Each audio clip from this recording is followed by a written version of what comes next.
Hello and welcome back to How About That Crypto. You're watching your daily crypto news and updates in 10 minutes with your host, Bitcoin Stylist on Twitter and Bitcoin Hairstylist on Instagram. Today we're talking about a nonprofit government oversight organization is suing the SEC over crypto handlings. Hello, good morning.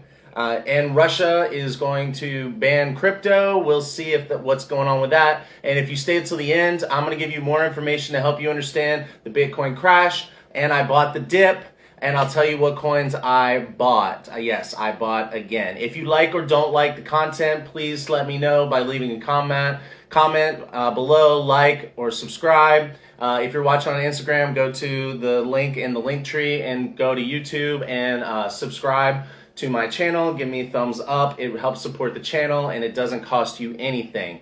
Now, just before we start, to be clear and to tell you what my attorneys told me to say is this is not financial advice. This is for entertainment purposes only. You can use the links in YouTube and I put them on Twitter also to do your own research. All right, now let's dive in. Empower.us press release says that Empower Oversight filed a lawsuit against the Securities and Exchange Commission seeking to compel the SEC to comply with several Freedom of Information Act requests regarding potential conflicts of interest by former high-level officials and the regulation of cryptocurrencies. So to give you a little background, in August of last year, Empower Oversight, which is the nonprofit government oversight committee organization, and they do handle a bunch of stuff, not just crypto. August last year, they submitted a FOIA, or Freedom of Information Act, request to the SEC for communications within the organization regarding crypto. Well, why would they do this? That is the question. So, give you some background information. The SEC so there's a couple players. There's three people that used to be at the SEC, and they basically got paid a ton of money after they left the SEC by organizations that are promoting Ethereum in Bitcoin.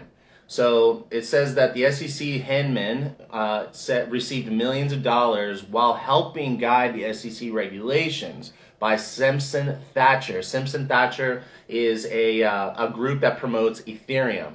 And Hinman said that Ethereum is not a security. And if you've been paying attention, the big thing that I've been talking about is whether or not these things are securities or commodities. Okay, and if you want more of that, go back and watch the episodes that talk about this, about SEC regulation. The SEC lawsuit, so the whole thing is there's XRP, which is created by Ripple Labs, and they've been in a year-long lawsuit with the SEC, and this lawsuit was brought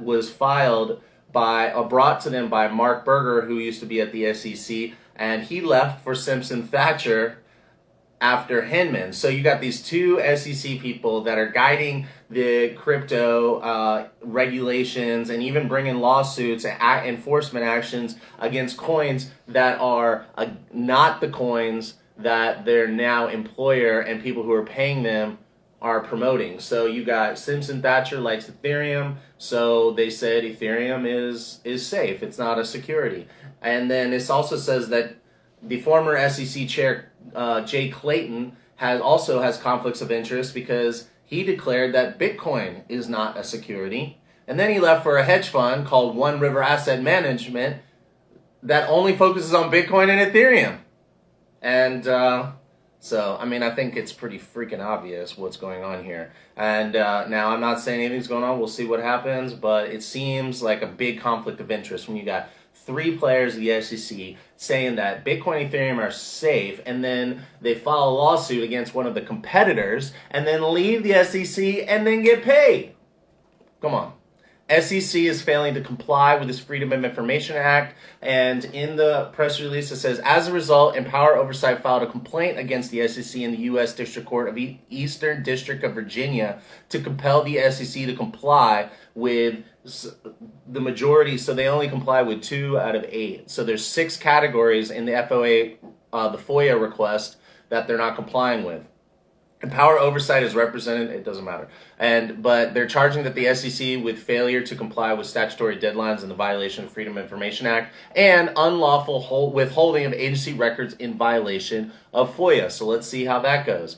FinanceFeeds.com gives you the latest updates. And so that's the background. The latest update is Empower Oversight has appealed SEC's claim of no responsive records on its Crypto Freedom of Information Act. The nonprofit, nonpartisan educational organization dedicated to enhancing independent oversight of government and corporate wrongdoing, who can be mad at that, has not let go of the case on suspicion of improper conduct by the SEC officials when filing the complaint against Ripple Labs.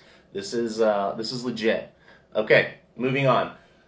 So that's just very important to know that it's not just the crypto world is saying that something's fishy going on with the SEC, but like independent government oversight organizations are filing lawsuits because they think so too. Okay, next story. Russia's central bank proposes ban on crypto.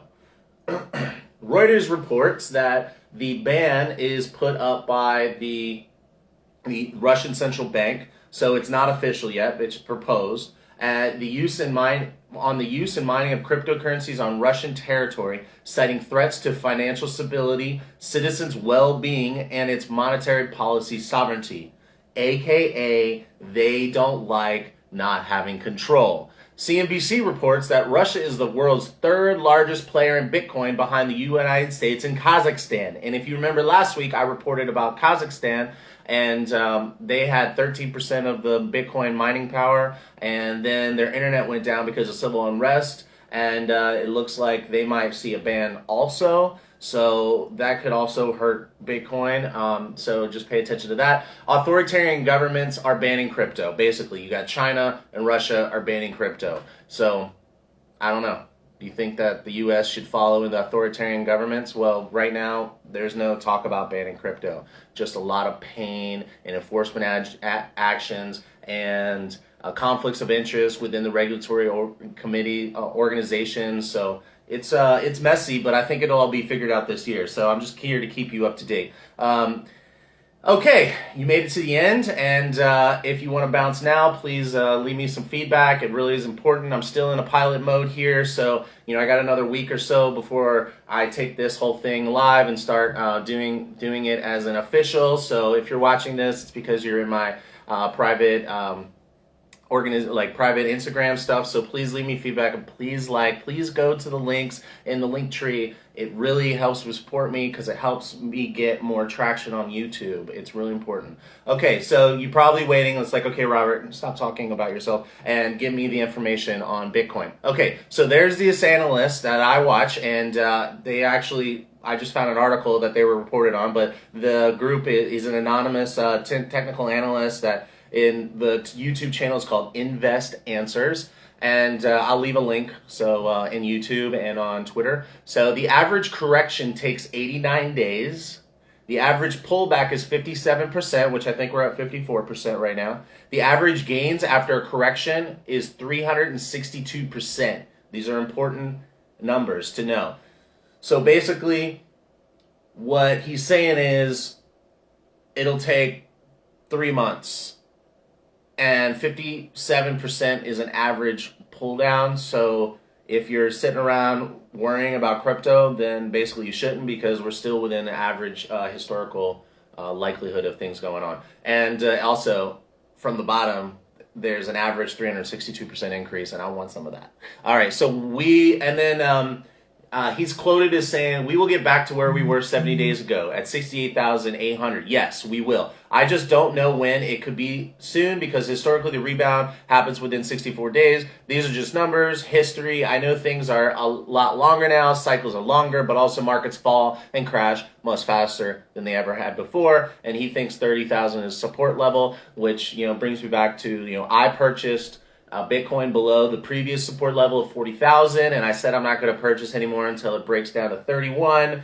And And so for full disclosure, I bought the dip again yesterday, but this time it was altcoins, and I've talked about interoperability. I've talked about layer one, and I like Shiba Inu because they're building a game, and they have potential, and they have a really strong community. So if they could figure out how to monetize that community, then it should go to the moon. I consider this a lottery ticket, so that's one of them. But also Chainlink and Polkadot are my interoperability chains that I bought, and then my layer ones that I bought are Cardano, Phantom, and Solana. I bought some more of that, so you bought more of those combined than I did Bitcoin.